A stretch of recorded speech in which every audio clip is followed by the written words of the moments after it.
Hi, back to our lesson. Na-study na natin yung have. This time, we will study has. Anong diferensya doon? Actually, pariho lang yun sila ng function.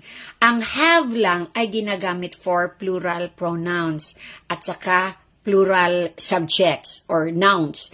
Ito namang has for singular pronouns and singular subjects or singular nouns.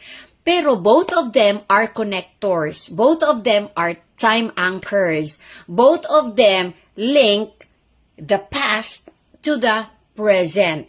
Di ba yun ang role ng auxiliary verb? Kasi yung has, auxiliary verb din yun, gaya ng have. Yun nga, sinabi ko kanina, plural lang yung isa, ito naman siya, singular, pang singular.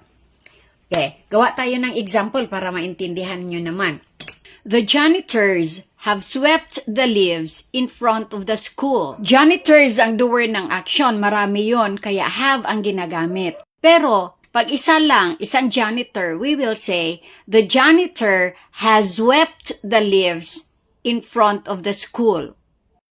So, sana nakuha nyo, no? Ulitin ko lang ha. Ang has para sa singular pronouns or singular nouns or subjects. Ang have para sa plural pronouns, plural nouns, or plural subjects. Isa pang example. They have prepared the communion elements.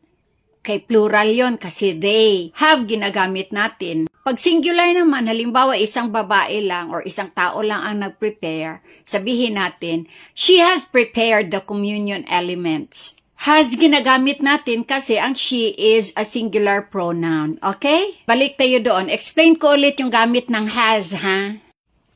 She has submitted her project to the teacher.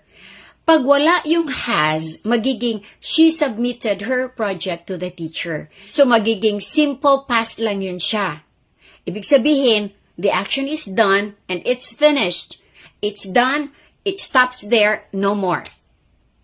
Pero pag merong has, she has submitted her project to the teacher, maiba na yung meaning niya. Bakit? Diba yung has nagli-link sa past to the present? So, ganun lang yun. Basta may has, may have, makonect talaga yun past to present. Ang daming tawag sa kanila. Pwede sila connectors, pwede sila bridges, pwede sila time anchors. Kahit ano, pwede mo silang tawagin. Basta, ang importante doon, makakonect sila from past to present situation. Okay.